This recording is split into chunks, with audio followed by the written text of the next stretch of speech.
Le 2 avril 2025, le président Donald Trump a proclamé le jour de la libération, annonçant une série de tarifs douaniers qui visent à rééquilibrer les relations commerciales des États-Unis avec le reste du monde. Cette initiative comprend un tarif universel de 10% sur la plupart des importations, avec des taux plus élevés pour certains partenaires commerciaux. On a entendu récemment on parlait même de 104% pour la Chine, 20% pour l'Union européenne et 31% pour la Suisse. La stratégie de Trump est donc ouvertement un retour au protectionnisme pour revitaliser l'économie américaine. Si on prend le temps d'écouter les commentaires des économistes, des politiques, des journalistes surdoués en économie et de la plupart des gens qui n'aiment pas Donald Trump, ce qui fait quand même beaucoup de monde en Europe continentale, ce qu'il est en train de faire est une immense connerie dont le pays, son pays, ne se remettra jamais alors que l'Europe va lui mettre la pâtée. Ok, bon, on va dire que c'est la vérité et que nous, on est les gentils et que lui, c'est le méchant américain satanique. Mais pour être complètement objectif, je dois vous avouer que je peine à croire qu'il soit complètement idiot au point de complètement se planter. Et je ne peux pas m'empêcher de me dire qu'il doit avoir quand même un tout petit peu réfléchi à sa stratégie qui ferait qu'à la fin, il doit quand même avoir de quoi s'appuyer pour croire que ça peut marcher. Alors j'ai été fouiller sur internet, j'ai posé des questions, j'ai gratté un peu partout et je me suis dit que je pourrais faire une vidéo qui prendrait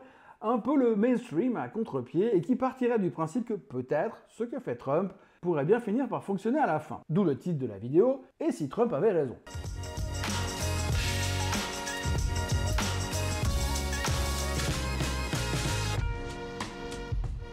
Partons donc du début. La stratégie de Trump repose sur l'idée que des décennies de mondialisation ont affaibli l'industrie manufacturière américaine et creusé le déficit commercial. Ça, on est bien d'accord que c'est pas que la faute de la mondialisation, mais on va pas chipoter non plus. En imposant donc ces tarifs, l'objectif est de protéger les industries nationales, encourager la production locale, réduire les dépenses aux importations étrangères, et cette approche vise également à générer des revenus substantiels pour le gouvernement fédéral qui pourraient être utilisés pour financer des réductions d'impôts ou des investissements dans les infrastructures. Et qui sait, peut-être rembourser la dette un jour. Pas sûr que ça fonctionne aussi bien que ça, mais si on en croit le gouvernement américain, on parle d'encaisser des milliards, 600 milliards par année et 6 000 milliards sur 10 ans. Oui, parce que même chez Trump, 600 x 10, ça fait toujours 6 000. Alors maintenant qu'on sait combien cela pourrait rapporter, et j'insiste sur le conditionnel, car il n'y a rien de moins sûr que les promesses politiques, on peut essayer d'imaginer pourquoi cette approche pourrait, conditionnelle encore, être bénéfique pour les États-Unis. Le premier point qui vient à l'esprit, c'est la stimulation de la production nationale. En rendant les produits importés plus chers, les consommateurs et les entreprises pourraient se tourner davantage vers des produits fabriqués aux États-Unis, ce qui donc stimulerait l'industrie locale en créant des emplois. Faut pas trop compter là-dessus pour répliquer certains produits européens, bien sûr, mais après tout, qui a vraiment besoin de s'hydrater au Dom Pérignon et d'avoir un sac à main à 15 000 balles de chez Hermès? Bon, tout ça c'est de la théorie macro, mais la vraie question c'est concrètement qu'est-ce que ça veut dire sur le terrain? Est-ce qu'on va vraiment voir des industries rouvrir, des usines rouvrir, des fermes se repeupler et des chaînes de montage revivre? Spoiler, peut-être bien, mais c'est pas sûr. Voyons donc qui sont les secteurs qui pourraient en profiter. Tout d'abord, les semi-conducteurs d'abord, bien sûr, parce que dépendre des puces asiatiques, c'est comme faire confiance à ton ex pour garder ton chien.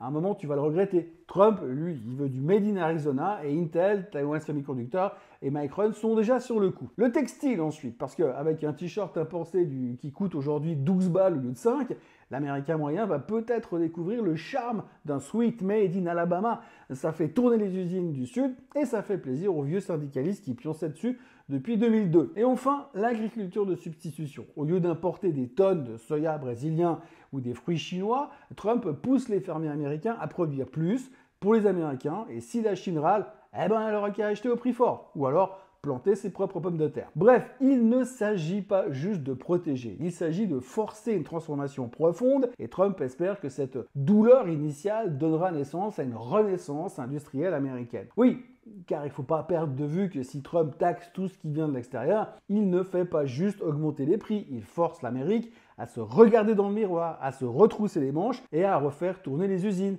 les fermes et même les machines à coudre. Le second point que l'on peut mettre sur la table, c'est la réduction du déficit commercial. Les tarifs pourraient dissuader les importations excessives, contribuant ainsi à équilibrer la balance commerciale et à renforcer la position économique des États-Unis sur la scène mondiale. Bon, ça c'est joli en théorie, mais c'est plus compliqué en pratique. Pas sûr que les tarifs se suffisent à eux-mêmes pour régler le problème, mais admettons. Troisième point qui peut apporter joie et bonheur à Donald Trump, le levier dans les négociations commerciales. Ces mesures envoient un message fort aux partenaires commerciaux indiquant que les États-Unis exigent des relations commerciales plus équitables, plus équilibrées, ce qui pourrait donc inciter d'autres nations à revoir leurs propres barrières tarifaires et non tarifaires, aboutissant à des accords plus favorables pour les États-Unis. En français, dans le texte, ça s'appelle « tenir le couteau par le manche ».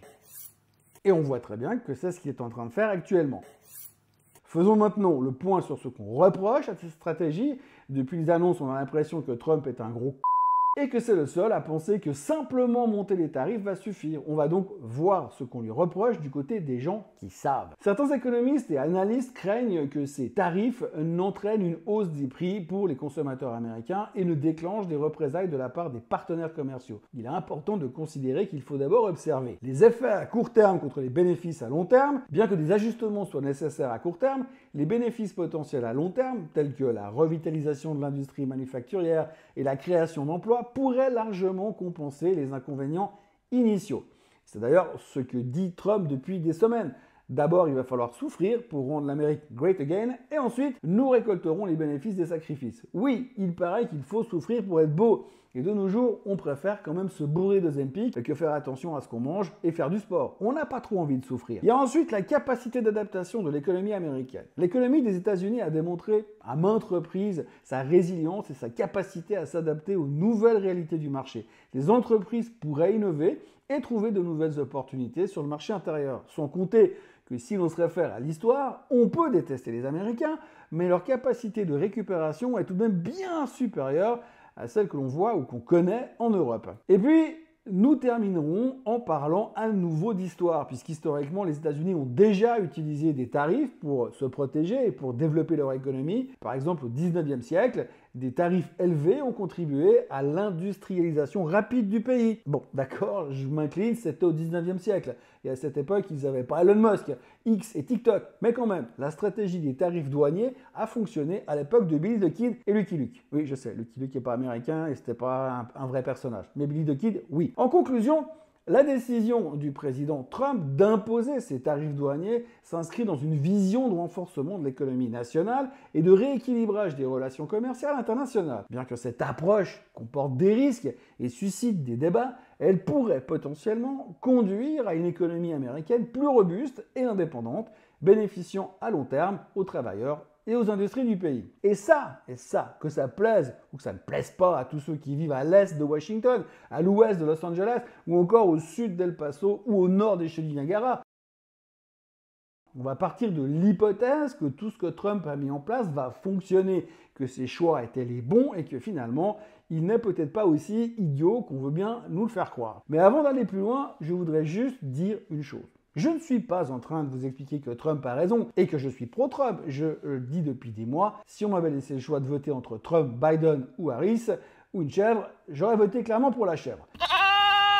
Je suis donc là pour vous expliquer ce qui se passe ou ce qui pourrait se passer et pas pour prendre position pour ou contre Trump. On est juste là pour parler actes et conséquences. Donc, là tout de suite, je vais vous présenter un scénario qui pourrait fonctionner et que si ça fonctionne, les marchés vont remonter comme un bouchon de liège et si les USA remontent, le CAC, le DAX et le SMI n'auront pas d'autre solution que de prendre le train en marche, le fameux Free of Missing Out. Donc, s'il y a vraiment une stratégie dans la tête de Trump et qu'elle peut fonctionner, aujourd'hui nous sommes de toute évidence dans la phase 1, phase que l'on nommera le choc initial.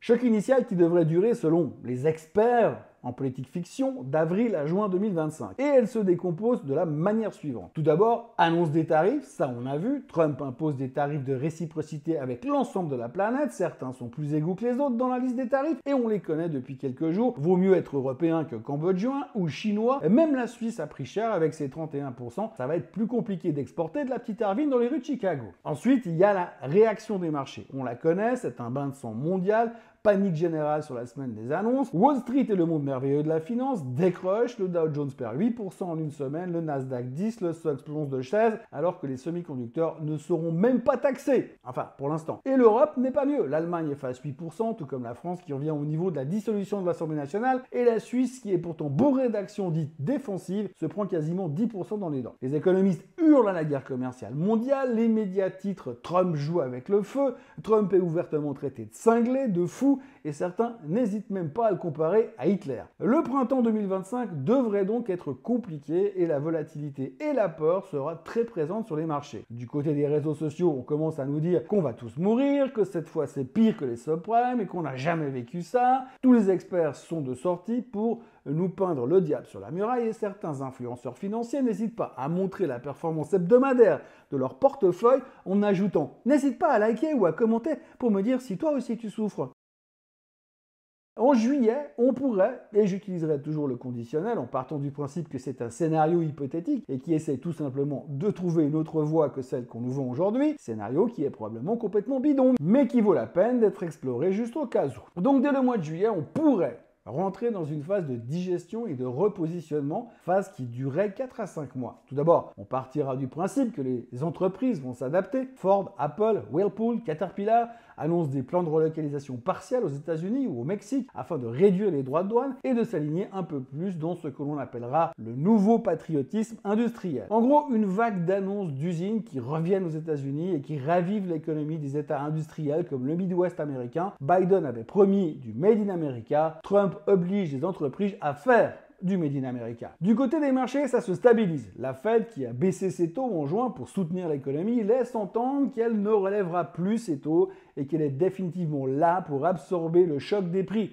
Le fait que les prix sont montés brutalement a également réduit la consommation débridée et l'inflation n'est pas aussi forte qu'on aurait pu le craindre. Sans compter que les prix du pétrole ont bien aidé avec le baril qui s'affaiblit et qui contribue à la ramener à 2%. Les marchés rebondissent doucement dans le sillage du soutien de la Fed. À l'automne 2025, le scénario de politique fiction que je vous propose aujourd'hui entre dans sa troisième phase.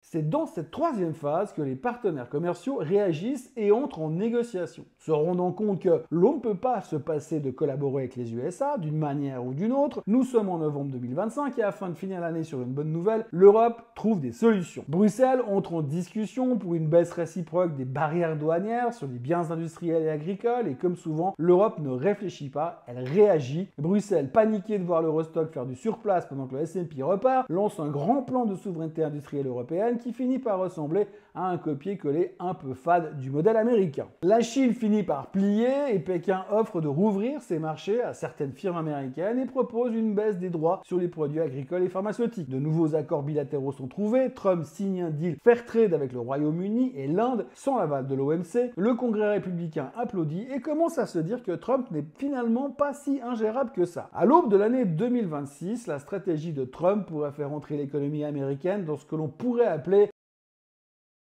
un emballement vertueux. Boom de l'emploi manufacturier, les États du Rust Belt enregistrent les plus fortes créations d'emplois depuis les années 80, les salaires bas remontent enfin dans la région, les économies effectuées par la méthode Trump-Musk réduisent les dépenses du gouvernement, Trump baisse les impôts comme promis et les nouveaux immigrants qui achètent des titres de séjour à 5 millions permettent d'envisager pour la première fois depuis des décennies une réduction de la dette. Inflation contenue, les entreprises absorbent une partie des hausses de coûts grâce à des chaînes logistiques raccourcies et la consommation intérieure booste les volumes. L'Américain consomme, mais plus intelligemment qu'avant. Le dollar repart à la hausse, attiré par les investissements étrangers dans une économie perçue comme plus solide et souveraine. Les marchés remontent, on retrouve l'envie de croire que certaines technologies sont révolutionnaires et que finalement, les semi-conducteurs, l'intelligence artificielle et les Magnificent Seven ne sont pas aussi merdiques que ça. Pendant cette période compliquée, on se rend compte que les dividendes ont été payés et que la croissance, même réduite, est toujours là. En début d'année 2026, la période moyenne des bear markets prend fin. On dit qu'un bear market dure en moyenne 10 mois et se produit tous les 3 à 5 ans. Oui, je sais, certains durent bien plus longtemps, mais c'est pour l'exemple. Dans la foulée du redémarrage boursier de 2026, les marchés du reste du monde, comme d'habitude, emboîte le pas de la hausse américaine et la phase d'avril 2025 est effacée. Les marchés affichent de nouveaux plus hauts historiques et les banques d'affaires révisent leurs objectifs à la hausse. Les 7500 sur le S&P 500 devient la norme et certains plus bullish que les autres parlent déjà d'un S&P 500 à 10 000 pour la fin de la décennie. L'Amérique commence enfin à être great again. Dans la phase 5, le super cycle boursier 2027-2030, les marchés repartent à la hausse pour de bon. Le S&P 500 entre dans un super bull market alimenté par le retour des profits industriels, la reprise des investissements et la baisse des déficits commerciaux. Les technos s'adaptent, Apple, Nvidia, Tesla annoncent des innovations made in America pour contourner les chaînes asiatiques. Nouvelle dynamique mondiale, l'Europe imite les USA avec une politique plus protectionniste, la Chine ressent sa croissance sur la consommation intérieure et les pays émergents jouent la carte des accords bilatéraux. Conclusion, l'effet Trump, acte 2. Les économistes commencent à admettre qu'ils ont peut-être sous-estimé l'effet des incitations douanières sur les chaînes de valeur. Les électeurs applaudissent le protectionnisme ciblé qui n'a pas ruiné le monde, il a forcé un rééquilibrage brutal, certes, mais salvateur. Les bourses mondiales enregistrent des records sur records. Le Nasdaq dépasse les 25 000 points, le CAC 40 tutoie les 12 000, le SMI approche les 17 000 et le SOX passe finalement la barrière mythique des 10 000 points. Et après avoir changé la Constitution, Trump brigue un troisième mandat. Moralité ? Si la guerre commerciale n'était qu'une thérapie de choc, une purge temporaire pour réorganiser un système à bout de souffle, Trump a sans doute allumé le feu le 2 avril 2025, mais qui peut réellement dire qu'il a eu tort et que ce qui est en train de se passer est réellement une mauvaise chose? Je sais que ce genre de réflexion est très controversé actuellement parce que Trump est détesté et haï par une bonne partie de la planète, et je le comprends tout à fait. Cependant, en faisant cet exercice de réflexion, on peut peut-être prendre un peu de recul et voir ce que ça va donner. On ne va pas se mentir, les méthodes de Trump sont brutales, clivantes et elles ne font pas plaisir. Mais il a été élu et il a le pouvoir d'agir. Donc à ce stade, on n'a plus qu'un seul choix. Composer avec, s'adapter et peut-être en profiter si le scénario tourne à l'avantage de l'économie américaine. Mais si tout ça marchait trop bien, est-ce qu'on n'irait pas vers un monde encore plus polarisé, un monde où chaque pays se referme sur lui-même, où la coopération devient suspecte et où l'OMC finit par vendre des t-shirts sur Etsy pour survivre? Et si, à force de vouloir rebâtir la grandeur nationale, on venait de signer tout simplement l'acte de décès de la mondialisation avec tout ce qu'elle avait aussi permis d'apporter de positif? Est-ce qu'on n'a pas ouvert une nouvelle boîte de Pandore? La question est posée. Alors oui, peut-être qu'on vit la plus grande folie économique du siècle, ou peut-être qu'on assiste tout simplement à une purge contrôlée, une sorte de crash thérapie patriotique. Mais une chose est sûre, on ne pourra pas dire qu'on n'avait pas envisagé ce scénario. Et donc vous, que pensez-vous de cette possibilité? N'hésitez pas à me le dire en commentaire comme d'habitude. Et je vous le dis comme toujours, c'est pas une prise de position, c'est une piste de réflexion. Donc si vous avez un avis, une opinion, une brique ou un compliment à lancer, faites-le en commentaire, mais avec classe, pas en mode X un vendredi soir après l'apéro. Alors likez, abonnez-vous à la chaîne Swissquote en français, partagez cette vidéo et surtout allez voir demain l'autre épisode qui s'intitulera « Trump se plante-t-il complètement ?» Parce que oui, le débat ne fait que commencer. Merci de m'avoir écouté jusqu'au bout. On se retrouve dans un prochain Morning Bull. Un Swiss Bliss ou une autre question qui fâche. Allez, bye bye.